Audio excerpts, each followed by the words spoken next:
During a tense demonstration, a protester intentionally throws a brick through the window of an occupied building to draw attention to a political cause. Inside the building, the brick knocks over a lit candle. The flame catches a pile of loose papers, igniting a small fire. The protester argues that they honestly believed the building owner would support their cause and would have consented to the damage had they understood the political stakes. This scenario forces a choice between two legal extremes. Is this a minor act of vandalism or an indictable-only offense carrying a potential life sentence? Answering that requires mapping these chaotic actions onto the strict legal matrix of the Criminal Damage Act, 1971. All criminal damage charges build upon the foundation found in Section 1.1 of the Act. To establish the Actus Reus, the physical act, they must prove a person destroyed or damaged property belonging to another. This is paired with the mens rea, the mental state, intending or being reckless as to the damage, and knowing the property belongs to another. Proving these baseline elements is the mandatory first step. If the prosecution fails to establish this foundation, the case ends before any defenses are considered. If we revisit the fire from our opening scenario, we have to isolate the defendant's mental state. They threw a brick, not a firebomb. They did not intend to start a fire. Because there was no intent to burn the building, liability for simple arson hinges entirely on the legal definition of recklessness.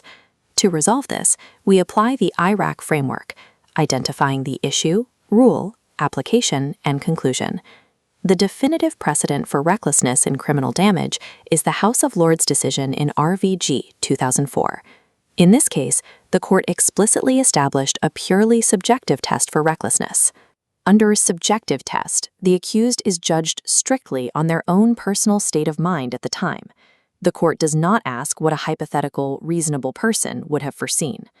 Applying this to the rioter, the question is whether they actually foresaw the risk of the candle falling and took that risk anyway. Note that applying the outdated objective Caldwell test for recklessness is a common error that examiners penalize.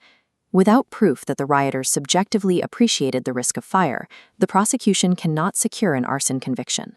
A single detail regarding their internal state of mind determines the entire charge. Now we look at the rioters' main defense, the claim that the building owner would have consented to the damage if they understood political stakes. This defense is anchored in Section 5.2a of the Act, which covers a defendant's belief in consent. Section 5.2a relies on a subjective test.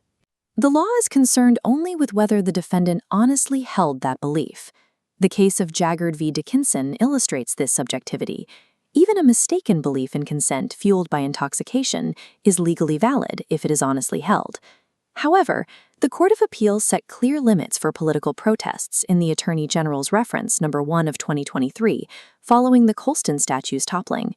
The court ruled that hypothetical consent must link directly to the physical circumstances of the damage, such as the time, place, and extent. The circumstances do not include the political or philosophical beliefs of the defendant. This means the rioter's defense fails. Political motivations are legally inadmissible as grounds for presumed consent. This contrasts with the defense under Section 5.2b, which covers damage caused to protect property, such as smashing a car window to rescue a trapped animal. Following the precedent in R.V. Hunt, while the perceived need for protection is subjective, the court uses an objective test to decide if the act itself was actually capable of protecting property. Section 5 functions as a rigid statutory limit, excluding ideological motivations and prioritizing specific factual circumstances.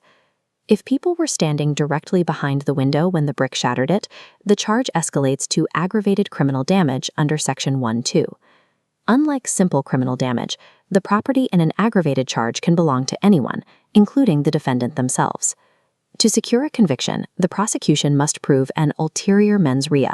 The defendant intended to endanger the life of another or was reckless as to that risk. In R.V. Dudley, the court established that no actual harm is required. If the intent or recklessness to endanger life exists at the moment of the act, the offense is complete. However, the case of R.V. Steer created a specific requirement for causation. The House of Lords ruled that the danger to life must stem from the damaged property itself, such as flying glass, rather than the act that caused the damage, like the brick's flight path. It is critical to remember that the Section 5 lawful excuses do not apply to aggravated charges under Section 1(2).